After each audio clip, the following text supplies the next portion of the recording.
Welcome, Natasha, to Show Up on Video. I'm so happy to finally have this exciting conversation. I can't wait. Thanks for having me. Of course. I mean, I've been following you now for a couple of years, and I just absolutely love all the amazing nuggets you've always been giving through your Instagram. And then we took a course together kind of recently Yeah, with Vix. Love with Vix. Vix, and she's awesome. And so I just felt like I want to get into your brain, kind of into that world of what you do, because you have, at least what I knew you as, or when I first started following you, really were helping people solely on Instagram.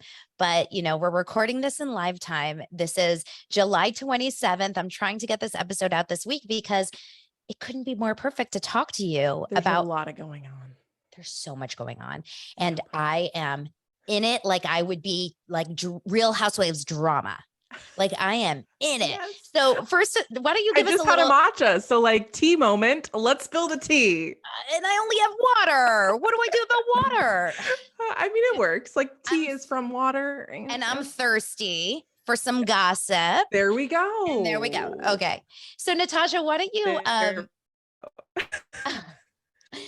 So Natasha, why don't you first off go ahead and just kind of introduce yourself and just kind of share with the audience what you do. Absolutely. So I am a retired social media manager turned video content coach and strategist. I was really passionate about helping small business owners use social media in a way that can tell their story and grow their brand, and realize that video and Instagram video was really where a lot of them struggled. So that has slowly evolved into coaching, content, speaking, and really helping people feel like they have a strategy in place for how they're using and showing up on video, but they also feel really confident in how they're representing their brand and their business. So that's what I do now. I love that. It's so great because video is, I mean, as we're going to talk about today, it's kind of a non-negotiable. Yep. These days on social media. You can use platforms like LinkedIn and Twitter, which are more word-based, and you can use platforms like Instagram using photo, but we both know, and this is part of the big conversation, there's a mosquito, that LA has a lot of mosquitoes, just in case you didn't know that. I did not know that. This is a fun fact. I have a pool, and I think that it's like, it brings the mosquitoes to the yard.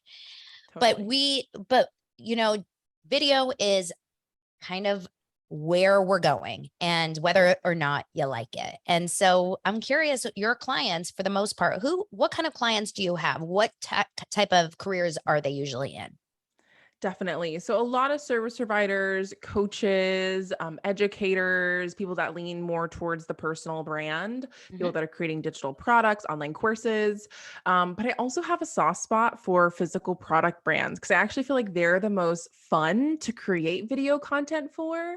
And I feel like there's a lot of opportunity, but there's also that real pushback of like, so do I just take videos of my products? So that's kind of where a lot of my clients lie, and other marketers as well, because I know when I was a social media manager, you get so in the weeds of like creating for your clients that it's so easy to be like, I won't show up on video. I don't need to show up on video. But if I hadn't started showing up on video when I had those social media management clients, there's no way I would have been able to pivot and evolve my business to where it is now. So that was a long story short, but those are the types of online businesses I help support. Yeah. What you mentioned is really important because the product-based businesses are always, for me, I am such a personal brand person, and I love talking to entrepreneurs on how to speak to the camera and and that's the casting director in me. But when it comes to products, I think I'm a little bit like, okay, because that is really hard, how to personalize a product, how to make a product. Because we've talked about this, I'm sure, in the past, or you've heard this before, but what makes a video perform well? It's not if you're good on camera. It's not if it's pretty. It's if it hits a certain kind of an emotional pull. That's what I think. And so that's why sometimes products are really tough, because how do you make, gum a personal, journey, an emotional journey? I mean, I guess you could go into like, I had bad breath and then I chewed my gum and I met my husband. Yeah. you know? Yeah, definitely. And I always like to think of like how I like to consume. I'm like right in between millennial Gen Z cuss. So I feel like I have tendencies for both when it comes Yeah. to social media usage. And I buy products from social media all the time. One of my favorite brands, if y'all follow me, I love my matcha and I love gold. And I truly think like I've really like, what is it about gold that I like so much? Right. Like, okay, maybe their branding's yellow, like their matcha is very good. Like, what is it that I really like? And I honestly think it's because they're not just posting photos of tins of matcha, right? They show recipes and they show how it looks in a daily ritual and routine. And they have their own community. And even their team members come on and show how they use matcha in their routines. And even their founders, whenever there's launches or to Yeah. do little demonstrations and tutorials, they are going live on that Instagram account. And I truly think that's what makes me feel like I'm like a gold ride or die. It's because I feel like I have that deeper connection, which is to the point you mentioned. And I feel like it can be hard to strike that balance for product business owners because I often feel like they create a product because they kind of want to be like behind the scenes even more than a regular entrepreneur. Like most of us start our businesses not because we want to be like in front of the camera, but we start it because we want to serve people or we have this really great idea. And so I think product business owners really struggle with that because they're the innovators, the inventors, they have all these great products that are going to solve problems, but they don't want to be on the camera. But I really think especially with like how social media is evolving and changing, that's the type of content I gravitate towards when it comes to connecting with those types of brands. It's like, who are the people, the multiple people that are behind the brand that I can connect with? What happens? I mean, I know what I've seen a lot and what I really like, but what happens when you are the creator of a product and you're deathly, either afraid to get on camera or like so strongly held in the idea that you want to be behind the scenes. You really don't want to be a front facing type of entrepreneur. If that's the case, what's best? To force yourself to do it anyway because it's so important for the audience to know kind of the founder story, or hire, UGC, basically, your user generated content or influencers. Yeah, yeah, absolutely. And I think there's always, when it comes to showing up and having that pushback, there's always a deeper why. I find that a lot of my clients, there's this deeper why of I don't want to show up because of how I look, because of my age, because I was in corporate America and we don't go on videos and talk about things, right? We're Or behind this the is or scenes. this is a side hustle, and like I don't want my Absolutely. boss to think that I'm Totally. totally. Mhm. Yes, there's so many layers where some of them are very, very deeply rooted. I know you share your story and struggle with that a lot. And some of it's more base level of like, I don't want my boss to see me on video, right? So I definitely think like, can we have UGC be a part of that? Absolutely. I think one of the best ways to create video content for bigger brands is actually have the community be a part of it. So whether it's people that are using your products or your actual team members, I'm like thinking of just like everyone that's currently like studying social media and that's in like universities and colleges, or even they're like, graduating high schools and wanting to start their own things. Like those are dream opportunities to just like sit down and play with products and have that opportunity to build their portfolios. So I think that can be a really great option. But I always like to lean into like, what made you so passionate about starting that product business? Because us online business owners that have like courses and services, like product businesses are hard, like really, really tough and hard. So, why did you start it? Why did you go through the weeds? And why is your product the best? And I often find that when people feel really inspired and creative behind that product, just document and show how you use it and love it. And I feel like that's a really great starting point because chances are you're already using, loving, wearing, incorporating that product into your daily routines. Let's start there and we can like add on some extra things from there. So that's my personal take on it. Yeah, I love that. And TikTok, I know that you focus a lot on Instagram. TikTok is my baby and I'm obsessed with it. And, I've been doing a lot of research for my programs on founder stories, and Poppy has a great TikTok of their Yes. founder story, and a few other companies that I kind of started. If you actually just hashtag founder story on TikTok or Instagram, I'm sure you can find a lot of ways to kind of describe. And that's a great starting point. Instead of feeling like I have to get on camera to sell my product, it's like, why don't we just talk about the history and the why? Totally. And there is something really magical about seeing kind of the blood, sweat, and tears. If you don't want to put your face on camera at first, how about just some pictures or some videos with the voiceover quality? Like, there's so many ways to do it, but Yeah. just like everything else, and I'm sure Natasha, I'm curious about you. Were you always comfortable on camera? Because I think just like everything else, this is something that gets built over time. Absolutely. I was definitely not. I remember when I started my business, I was still in college. So I had that fear of like, what if like my colleagues and people see me like posting videos for my little business? Like, are you kidding? People are going to think I'm so lame.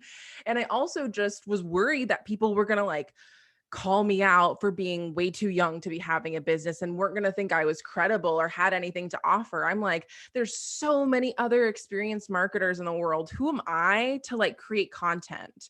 And so for a long time, I was really resistant to even starting my Instagram in the first place because I went back to what a lot of marketers and social media managers do of I'm just going to create for my clients. I'm going to pour into that. I'm going to focus on that.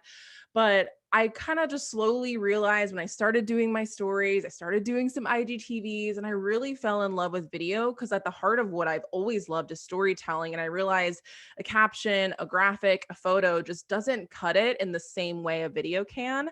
So it took a lot of like the confidence building, the skill building. I like went back into the archives of one of my first stories and like you literally could see the phone like shaking because I'm like holding it like this and it's like shaking in front of me. So it definitely took a lot of time and skill, especially as I've adapted like different types of surfaces on Instagram and even beyond, like doing YouTube and then now dabbling with TikTok and like IGTV was totally different than Reels and totally different than Lives and totally different than Stories. So that skill development was constantly being challenged and having to be developed over time.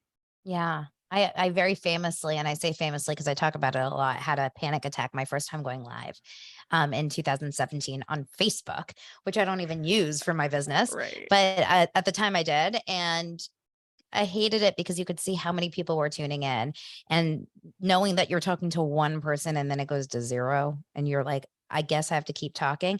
It's really, really uncomfortable at first. There's all these, and trust me, like there's still times where I am uncomfortable, mostly in live settings, but it's never going to get to the place where you feel like I got this in the bag because it's going to change on you. Something's going to Totally. change.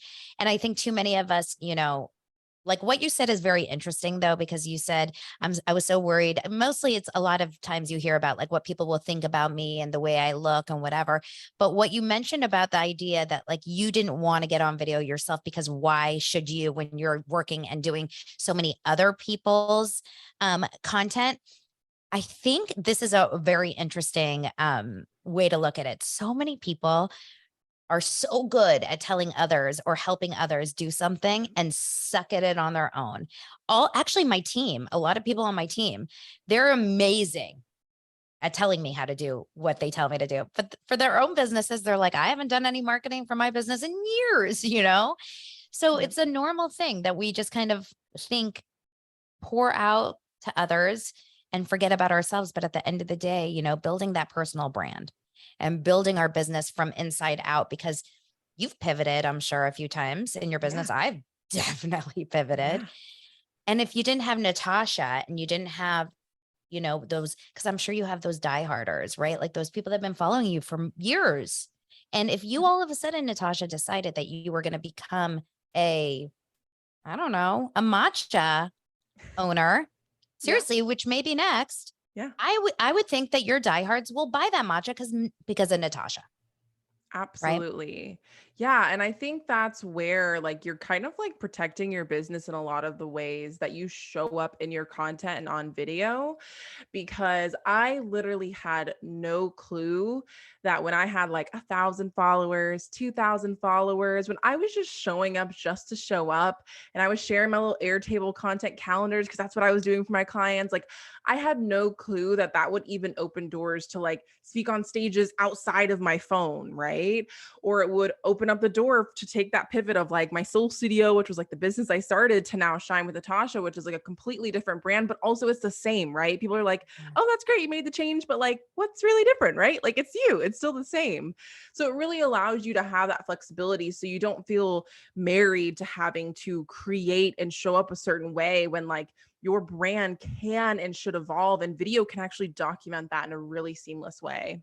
And it's not a failure. I think I actually just recorded an episode of the podcast that will air next week about how sometimes creating video content and creating content in general will actually almost like um force you to sometimes pivot, because you start to realize, I don't like talking about this. This isn't exciting to me. Like I want to talk about that. It's not the shiny object syndrome necessarily, but I think a lot of times, like I have this program right now, and there's a few of them out of 12 women, 2 or 3 of them have already decided they want to completely pivot their businesses just because they're starting to get on video. So Yeah. it's an interesting concept about taking kind of the journey with you. And I follow some people for years and years and years. I've been following them, and I will probably continue to follow them because now I've fallen in love with their life and their kids and their dogs and whatever, their husbands and the neighbor down the street. And so that kind of brings me to what I am dying to talk about with you, which is all the Yes. tea on Instagram becoming more like TikTok. So just to update the viewers or the listeners, if you didn't see this, Adam, I want to say Masseri is how you say his name. Yeah, Adam Masseri. He's the head of Instagram, post these weekly reels, and their updates on which I'm curious about your thoughts on that strategy. But he posts these reels every week, kind of giving updates. And people like me have been kind of unhappy for a while, but only Kylie Jenner and Kim Kardashian posting on their stories on Monday saying, please make Instagram again. He came back yesterday with a kind of like how would you describe it? A Like clap crisis back. management. Yeah. Crisis management, PR. Yeah. So There was a lot there. what was your recap? What would you say he recapped in yesterday's reel that like blew up the Instagram world? I mean, I think he validified everyone's feelings, but really showed that Instagram is not going to be going backwards, I say in air quotes. I think they've continued to say that. So it didn't feel shocking, but it did feel like a pivotal moment of like, got to make a decision. Where are we going? Are we going here? Are we going here? So I definitely think that they, really digged in of like, we're going this direction. They keep saying that we love photos. I know he's historic for posting a lot of photos, right? I mean, I think that they've shared and expressed that a lot. But I think it's really clear to see that Instagram is going to continue to become more of a video app, with it being like, and photos. Yeah. And photos. Yeah. And here's, in general, what he was saying, which I think is what really kind of triggered a lot of negativity. Not negativity, but just a lot of pushback, was the sentence that he said, we actually are realizing more of you are creating video. So the algorithm is pushing video because that's what users are creating. And the answers or the comments were mostly people saying, it's not that we want to be creating all this video, it's that we have no other choice. And I remember very well when Reels came out in August of 2020. Yeah. Oh my God. In August of 2020, I remember when Reels came out, I was so excited because like everyone else, you would post a silly little nothing video and it would blow up. Like numbers would be that you wouldn't see anywhere else. And I think Reels really made a lot of creators kind of successful, right? Like on the map, put them on the map. Now, what's happening is that we have slowly turned in, when I say we, because obviously I love video and you love video. This is what we talk about. This is what we teach. Like we wouldn't have careers if there weren't video or in this kind of capacity. It's the way that it's done. Vix actually had a TikTok that I saw. I'm sure it was also a reel. I don't know, but I saw it on TikTok where she said, it's not that we're against video. It's that we don't like the way that Instagram is algorithm basically of what it's showing us and what it's showing our content to, or who it's showing it to. What are your thoughts on that? I think it's no denying that TikTok and YouTube have the best discovery algorithms, hands Mhm. down. Instagram has never been the place, at least for me, that I've like gone down a rabbit hole of scrolling on a hashtag or scrolling down an explore page, right? It's an option and a place that a lot of people do go to discover things. But I mean, you can watch, I think I watched like one video the other day about whatever, and now I'm seeing like five more already instantly on TikTok, Oh, right? TikTok. I was going to Yes, say on TikTok, not Insta. on Instagram. No, I Yeah. do not have a special Instagram. No, no, no. None of us Um, have your algorithm. That's for sure. no, definitely not. So I think that part is undeniable. And so do I think with all the things that are on the Instagram app, right? Which is kind of like why I've always loved Instagram, that there's so many places to play. You could post a feed post, you can post a story, you can go live. I actually kind of hate lives and stories on TikTok. Like I feel like it doesn't really flow and fit, and kind of the same with shorts on YouTube. Mhm. So I think it's really interesting of like when I think of Instagram, I think that's what they do really well. But then it's like, it's trying to have that discovery element and it's just not working. And I think it kind of blew up when Instagram's interface completely changed with Reels, as you mentioned. And I remember even during that time, like, I feel like because my account and like my reach was growing so much, my feed posts were actually doing really good at that time. I remember I used to post like 50% graphics, 50% reels. That's when I found you. Um, yeah, absolutely. And I feel like it has shifted now where, yeah, we've just been feeling like we're pushed and pushed to only posting reels, is that being our only option. And also the other side of it is from a consumer perspective is we're not seeing content that we really like because people are being forced to post reels they don't like. They don't know how to post it in a way that feels good. Or we're scrolling to the reels tab and seeing 1,000,010 reels trend hacks or whatever the freaking frackle. And so I think like it's easy to say that we're all really just unhappy with like how we're consuming and how that user experience is. I do have this like deeply rooted weird thought. It might be completely false, might be completely left field. But when I think about the whole 2020, where like all over everyone's lives collectively changed, a lot of that changed quite literally was happening in real time on Instagram. A lot of us were like Mm. starting to get on TikTok. I know I was starting to get on TikTok in 2020, but for the most part, when we were hearing about murders, when we were hearing about COVID, when we were hearing about politics, all of that was happening on Instagram. And so I honestly think that along with all the changes and just like the like collective trauma of experiencing all of that on the app, I feel like we've all been like, we need someone to blame for all this BS and it's Instagram. Y'all need to fix it. And they kind of have been like, what? No. So that's my theory on everything. I don't know. You know, it's an interesting theory. I've never thought about that. I've never thought about like Instagram used to be, yeah, like I remember right kind of at the height of COVID and, June 2020, Black Lives Matter. I mean, Yeah. I was following Jessica Yellen. Like I found Jessica Yellen on Instagram and sure news, not noise. Right. And there was a lot of kind of news or Katie Couric. I would always go on Instagram and watch her lives and stuff. Yes, it was a very instant way. I also at the time was not a big Twitter user. Now I love Twitter, which is a whole other boat. Yeah. Twitter is great if you're wanting to know like trends and social media Totally. and what's up.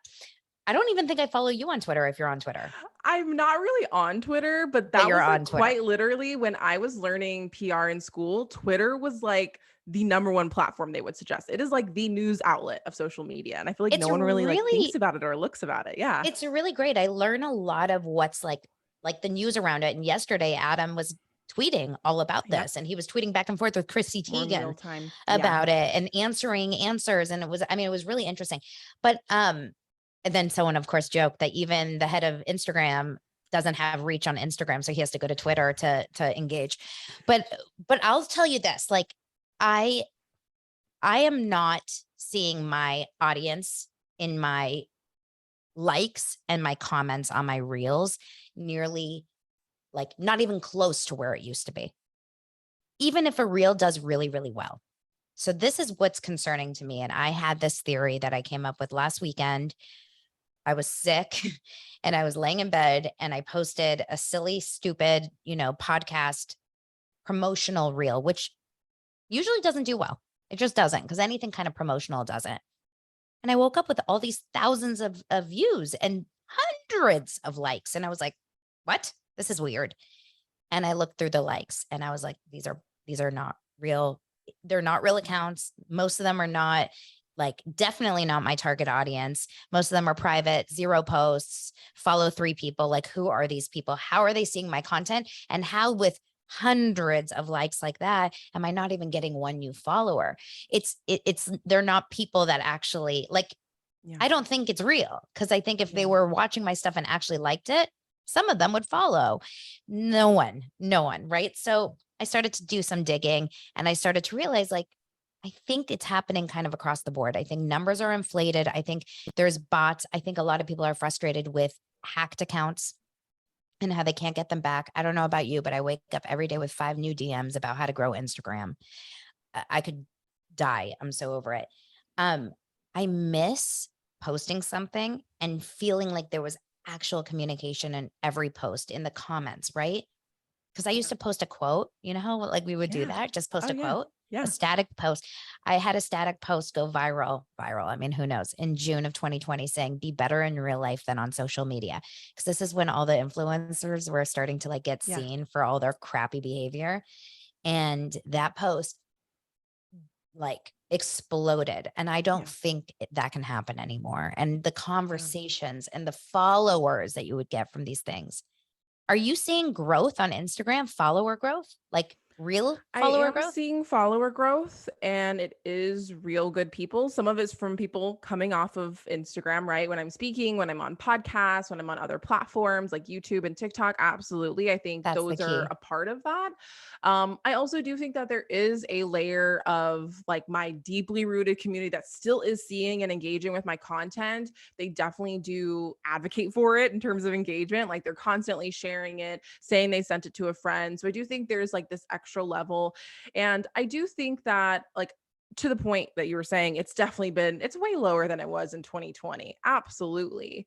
And I think it's to the point that we said of like Instagram just being a hot mess express, people not being happy with the user experience. But I think there's also that like fatigue on Instagram, that like other deeper level of like, it just feels exhausting to do that extra engagement, which can be due to so many other reasons. So yeah, there's like just so much depth and nuance to like every timeline on this like Instagram conversation. And I think it'll be definitely interesting. Like, we have the clap back from Adam. Now we obviously have all the comments and commentary that, like, for the most part, people weren't really happy with that response. And so it's like, now what's next? Are we going to get another video where he's saying another update, or are we going to have another video saying that he's going to pivot and change? And I know a lot of people have different thoughts about his videos. They definitely do, give me a little panic, a little anxiety when I see them. I'm like, oh shit, what's happening now? What's Right? now? Yeah. Yeah. What No now? more stories. Yes, right. Oh my gosh. That would be the death of Instagram. That would be the Mhm, death of Instagram. mhm. But I will also say, I'm just like thinking about like Instagram when I first got on it, when I was helping my clients. I feel like there was like zero transparency on new features. It would be like you'd go on Instagram and there's like a new sticker and you're like, what is this new sticker for? What does True. it do? So I do think, to an extent, I do appreciate um the thought behind these updates, but I definitely do think it's, at least the last one, it was like, this feels a little PRE. We need to like make sure we're doing this in a way that actually feels helpful and like you're actually listening and just not responding. But yeah, I think one thing while we were talking, I was actually thinking about, because I know you think very similarly to this, of like, I love a good trend, but it's definitely not my preferred way to create content. I prefer talking to camera, documenting, what I kind of like to call show and tell content. I think it's better for TikTok, repurposing, like all that great stuff, right? It's interesting because trends used to be like what would blow my account up. And when I was kind of like, I don't really want to create trends anymore. I want to create these other types of content because I just prefer communicating and teaching and giving value that way. I noticed for a while it was like crickets. Like, this was like after a Mm. little after 2020 going to 2021, crickets. And now those are actually some of my top performing reels as opposed to trends. So I feel like there's like another extra layer here of like, we've all leaned into reels because we haven't had a choice. We've leaned into mostly reels trends because we like, that was like what was like literally being forced on us, like do this, trends, trends, trends. And now I think there's this interesting shift of like, what if we just use reels to be video, short form video? And I think the more I started posting more of that content, the more it started to do well. So I feel like there's this very interesting experiment our photo lovers could try. Of course, you're listening to video, so like do video. That's what we want you to do. Do video. But I think it would be interesting of like, what if in our protests, right? What if we just posted photos and graphics and like just did that? If we're like, no reels, we're just going to post what we want to post. I'm really curious of like, would that have that same hit or miss effect that we see with other short form video, right? I feel like there's that expectation, at least for me, when I'm on TikTok posting, there's an expectation that most of my content's going to do okay, but like I might have one bip and it'll do really well. And the same thing happens for reels with me now. So part of me is like, what if photos now become that of like, not everything's going to be a hit like it used to be, but you might have one bip where you're going to have that viral moment with a quote. So I feel like it's interesting of like, what if we push back on like what we're being forced to do? Will it make it like, will the algorithm, will our users, will they start to adapt to that change? And will it, because that feels like the last alternative in a lot of ways, right?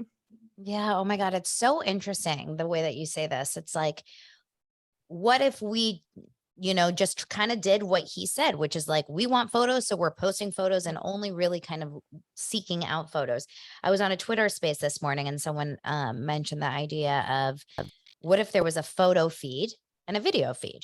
Like, I want to see my following reels and I want to see my followings photos, which I thought was like, that would be interesting, but which one would I search? Like, but I actually really like only want to see photos. Probably not. Cause I do like to see video. I do. I just don't want to see video that I don't want to see. Like, if that makes sense. But I think what you're saying is right. Like, we should take ownership over our Instagram. And if you're not really succeeding with reels, or if your reels are not performing very well, you might as well go back to what feels good to post. And I think that's what it comes down to content creation in general. If you hate doing it, you're not going to do it and you're not going to do it well. And so I'd rather post. And when you're talking about, also, I wanted to mention the face to camera original content. TikTok, why TikTok is so good is because most of it is that, right? The trends on TikTok don't, in my opinion, perform as well. Like, I'm not interested in them, right? Trends, it's like once in a while you'll see one here and there, but it's not like Instagram where it clutters your feed, same song, same everything. I would prefer original content where there's some sort of storytelling hack, tip, whatever. Totally. But the coolest thing about TikTok and the way that it's done, and I don't know if this is like maybe this is like a personal feeling about how much to post. TikTok, you're not told you have to post multiple times a day, but you can. You can post 15 times in one day and your audience would never know, care, or be upset or annoyed by it. Whereas on Instagram, what would happen if I posted 7 pieces of content today on my Instagram feed? Like, seriously, do you think that my audience would be like, whoa, this is like too much? I wonder if it would affect it like TikTok? I feel like they probably wouldn't see as much of it. At least I've noticed, like, the more I post, there are a lot misses than hits. But I definitely agree. Like, their TikTok is very much this mesh between the short form video, obviously, but like this concept of like stories and like posting multiple stories throughout a day. I think there's like a similar concept there for sure. And I think what's really interesting is like, I feel like there's a lot of pushback to TikTok or even still to Reels because it's associated that short form video equals trends, which, to your point, there's such a lack of depth with trends. They're great for relatable content, meme content, just getting like a quick piece of content out there. Absolutely. But I definitely think that it doesn't have that depth, which I think is also where that energetic part comes of like, we're on Instagram and we're seeing people that are doing reels that you can just tell they don't want to be doing to this trending audio that someone told them they have to do. Right. But it's like, video is such an energy exchange because you can't be fronting that you don't feel good, that you don't feel confident, that you're not excited about what you're posting. Like all those types of things, energy transfers well in video, which is like the pro, but like kind of the con if you don't know that that's actually happening. So I also feel like people are not necessarily knowing that that's how TikTok works, right? Like you can just document and share your thoughts and musings and share all those type, like a quick tip, and it doesn't have to be perfectly curated and edited and ready to go.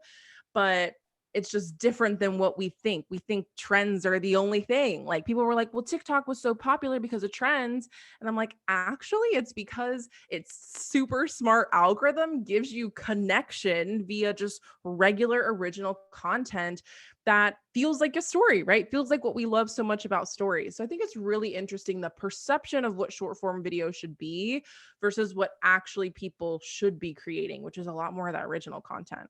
Oh my God, 100%. And whenever I see someone show up on Instagram on Reels without feeling the need to like perfectly brand everything and like the perfect, vibe, right? I wish TikTok content was on Instagram. It would make the feeling of scrolling so good. I want to do a little experiment. Do you have your phone near you? Yes, I do. Okay. Let's go to our Reels tab. So like Okay, oh not gosh. your main, like your following feed or whatever your Okay. feed. Let's go to your Reels tab Okay. and like, let's turn the camera. I want to see your first 5 Reels that show up. Okay. So we have a shower head, which like kind of nice. Just like pretty. What's A that? little pool vibe. Just A pretty. hotel in Tulum. Okay. I mean, I'd like a hotel in Tulum. Okay, like a controversial home account. So I must be really into home stuff, which Yeah, now I this don't is a home usually account. consume. Okay. Mhm. And then another travel-y vlog, which I will say, if we think about algorithm, I love finding audios from other vlogs. So Oh, maybe that's why I see a lot of them. Very okay. possible. I don't know who these people are. What in the world? Skateboarders, good looking, Because I travel. They're skateboard. travel. It feels like another kind of travel, probably a voiceover. Travel-y. Okay. We're in Europe. I like Okay. travel and home. So it seems to me like, yeah, it's very, if I could put any words on those, it would be very kind of like pretty, aesthetic, fluffy, like magazine. Travel-y. Yeah. Magazine. Like it looks like you're reading a design magazine or like lifestyle magazine. All Totally. right, let's do mine. And I mean, we're technically in the same world, but I'm sure we follow very different people and whatever. Totally. Okay. I get a lot of cakes. Oh. A lot of cakes. I'm going to give you guys the audio. Okay. What does the text Women say? empowerment about a little girl jumping into a pool. Another voiceover. Okay. I mean, if I see one more of these, it's a coffee cup or a matcha. This should be yours. A tea looking over a lake. But I would actually be in my matcha video. That's the difference. And by the way, this is a gorgeous video. I'm not interested in this. Yeah. This is a commercial to me. Okay, next. No. Oh. Not cake, nails. But nails. Okay. Thank you for this warm cup of coffee. Thank you. Thank you for this warm cup of coffee. Oh, and then this. Okay. We're traveling again. Travel. So it looks to me like this is all of it. All of the content. Once in a while, here's someone that is a marketer, something marketing, and it's talking about cold emails. This is actually stuff I would be into.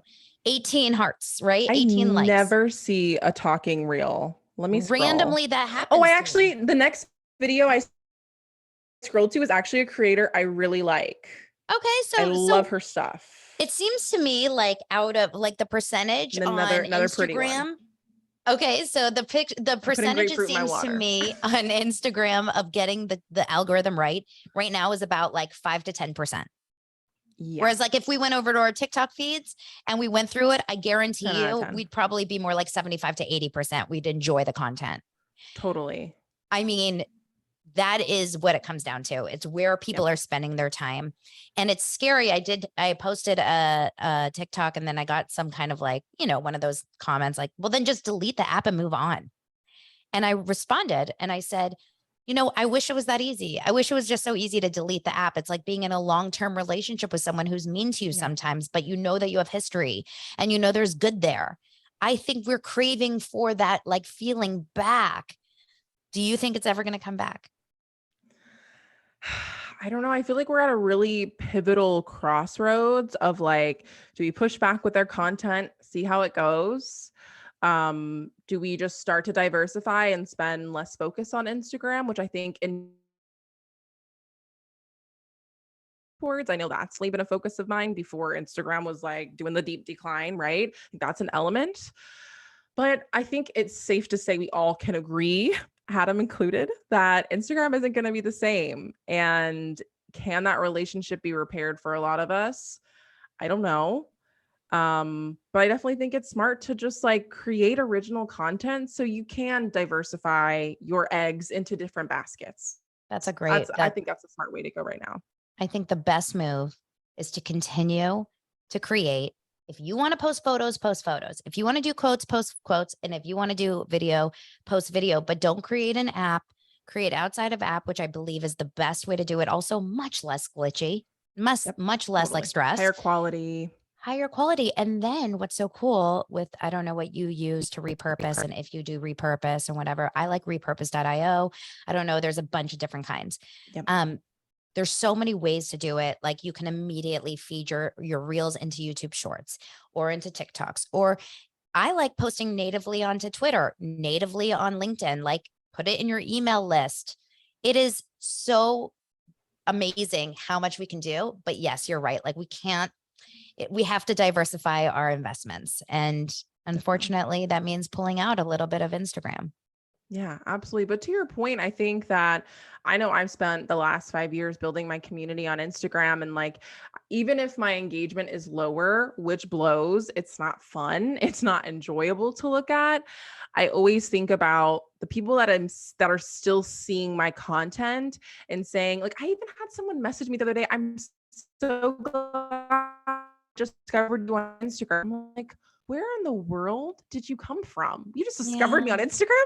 So I think like it's so easy to get caught up in how crappy it is and forgetting that like the small percent that are still seeing your content are worth you showing up in the best energetic capacity that you can. And I definitely think like we both are agreeing that like test it out, have fun, experiment with your content, like literally break out of the box. And I think that video is a really great thing that anyone can include because I was literally thinking about it when I was like looking for a recipe. I love using social media for recipes. So I don't know why I'm not seeing more of that. It's me too. It's the best. And food bloggers on social media are everything. Everything, the best. We love them. And I was thinking, I was like, do I like a video of like them showing me the steps? It's a little bit longer. I have to wait till the end, but I get like all the steps and I get to see the nuance. Or do I like a really beautiful carousel where I see all the food and it's like that type of thing? And I'm like, honestly, I like both, but I find that I have that more, I want to create this when I see someone doing it with me. Me too. So I think when this whole Instagram thing isn't as much we don't want to post videos, it's more of a we don't want to be forced to post videos. But I definitely do think if we can embrace video from a place of like, it is just a stronger storytelling tool. And whether or not you want to look at the mirror and face it, most of us prefer to consume video. We watch Netflix, we watch TV, I know YouTube's my TV. It's always been my TV. So I think that like we are even with reading, how many of us listen to audiobooks? Like it's totally. We like the spoken word. You're right. We like moving pictures. This is That's just why the way it Clubhouse is. was so big, right? People Social audio, hearing conversations and feeling that deeper connection that when you're reading a caption, you're reading it in your own little mind voice. I don't even know what we read things in our head, but you know what I mean? Mind it's voice. Totally different. Yeah, your own voice, which isn't the same. It's so true. It's like we're fighting against what we know we enjoy, and most people are also, they feel the same way. But I do think that there is room to say, in all fairness, I wish that photos, videos, quotes, static carousels, everything got the same Fair love. chance.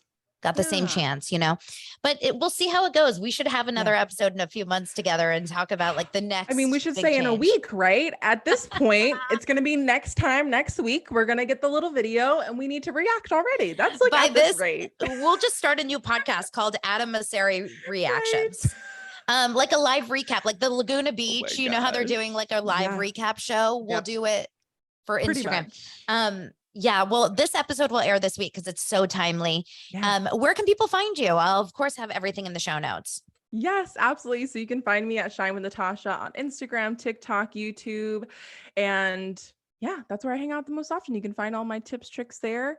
And definitely check out my YouTube. It's a new baby channel, but it's been really fun. You're doing really well. Thank you. Yeah, we're going to have to talk about starting from scratch.